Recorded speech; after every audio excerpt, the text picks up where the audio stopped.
ಕೃಷ್ಣ ಅಡುಗೆ ಮನೆಗೆ ಸ್ವಾಗತ ಫ್ರೆಂಡ್ಸ್. ಇವತ್ತು ನಾನು ಹಲಸಿನ ಹಣ್ಣಿನ ಹಲ್ವಾ ಹೇಗೆ ಮಾಡೋದು ಅಂತ ತೋರಿಸ್ತೀನಿ. ಪಿಸ್ತಾ ಇಟ್ಕೊಂಡಿದ್ದೀನಿ, ಹಾಗೆ ಏಲಕ್ಕಿ ಪೌಡ್ರು, ತುಪ್ಪ ಇಟ್ಕೊಂಡಿದ್ದೀನಿ 2 ಸ್ಪೂನು.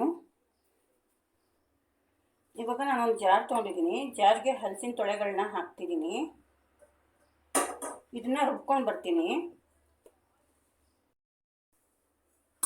ನೋಡಿ, ಇವಾಗ ರುಬ್ಬಿದ್ದಾಯಿತು. ಈ ಥರ ನುಣ್ಣಗೆ ರುಬ್ಕೊಂಡು ಬಂದಿದ್ದೀನಿ. ನೋಡಿ, ಒಂದು ಪ್ಯಾನ್ ಇಟ್ಟಿದ್ದೀನಿ, ಹಾಗೆ ಗ್ಯಾಸ್ ಆನ್ ಮಾಡ್ಕೊತೀನಿ.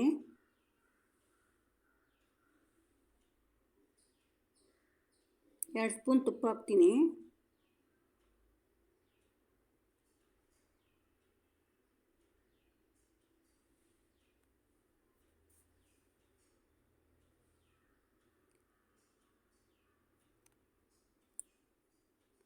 ಡ್ರೈ ಫ್ರೂಟ್ಸ್ ಹಾಕ್ತೀನಿ. ನಾನು ದ್ರಾಕ್ಷಿ ಪಿಸ್ತಾ ತೊಗೊಂಡಿದ್ದೀನಿ. ನಿಮಗೆ ಬೇಕು ಅನಿಸಿದ್ರೆ ಬಾದಾಮಿನೂ ಗೋಡಂಬಿನೂ ತೊಗೋಬೋದು.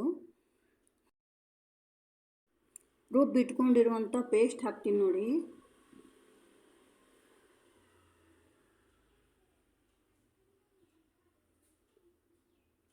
ಇವಾಗ ಹಲಸಿನ ಹಣ್ಣಿನ ಸೀಸನ್ ಅಲ್ವಾ, ಮಾಡಲೇಬೇಕಾಗಿರುವಂಥ ಹಲ್ವಾ ಇದು.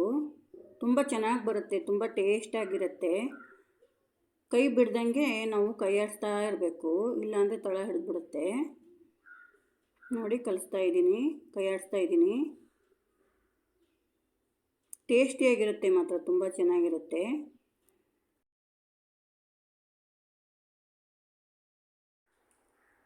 ಹಲಸಿನ ಹಣ್ಣಿನಲ್ಲಿ ವಿಟಮಿನ್ ಎ ಜಾಸ್ತಿ ಇರುತ್ತೆ ಫ್ರೆಂಡ್ಸ್. ಅದಕ್ಕೋಸ್ಕರ ನೀವು ಜಾಸ್ತಿ ಯೂಸ್ ಮಾಡೋದ್ರಿಂದ ನಿಮ್ಮ ಕಣ್ಣುಗಳಿಗೂ ಎಲ್ಲದಕ್ಕೂ ಒಳ್ಳೆಯದು.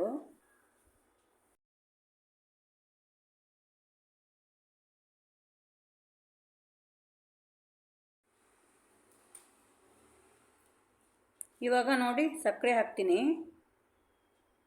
ಹಾಕಿದ ತಕ್ಷಣ ಕೈ ಬಿಡ್ದಂಗೆ ಕಲಿಸ್ತಾ ಇರಬೇಕು.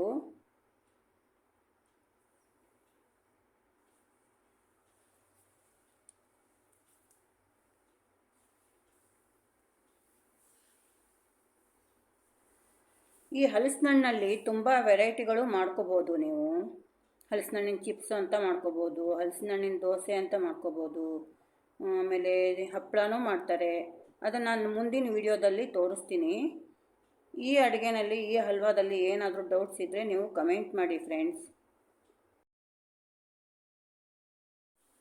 ನೀವು ಕಮೆಂಟ್ ಮಾಡಿದ್ರೆ ಖಂಡಿತ ನಾನು ರಿಪ್ಲೈ ಮಾಡ್ತೀನಿ ಕಮೆಂಟ್ಗೆ.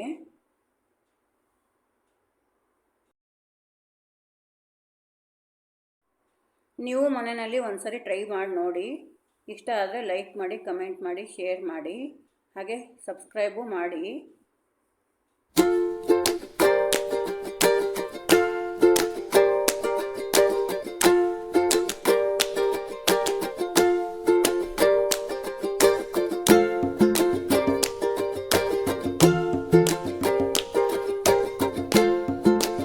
ಇವಾಗ ನೋಡಿ, ತಳ ಬಿಡ್ತಾ ಇದೆ. ಇದು ತಳ ಬಿಟ್ಕೊಂಡು ಬರ್ತಾ ಇದೆ, ಆಗ್ತಾ ಇದೆ ಅಂತ ಅರ್ಥ. ಇದು ನಾನು ಸ್ಟೀಲಿನ ಪಾತ್ರೆ ಇಟ್ಟಿರೋದ್ರಿಂದ ಒಂಚೂರು ನಂದು ತಳ ಹಿಡಿದಿದೆ.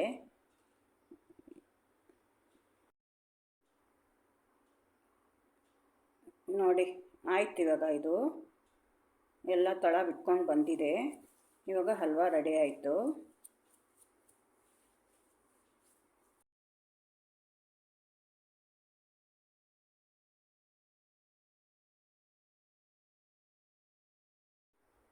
ನೋಡಿ, ಹಲ್ವಾ ರೆಡಿ ಆಯಿತು. ಸರ್ವಿಂಗ್ ಬೌಲಿಗೆ ನಾನು ಸರ್ವ್ ಮಾಡ್ಕೊಂಡಿದ್ದೀನಿ. ಟೇಸ್ಟಿಯಾಗಿರುವಂಥ ಹಲಸಿನ ಹಣ್ಣಿನ ಹಲ್ವಾ ರೆಡಿಯಾಗಿದೆ.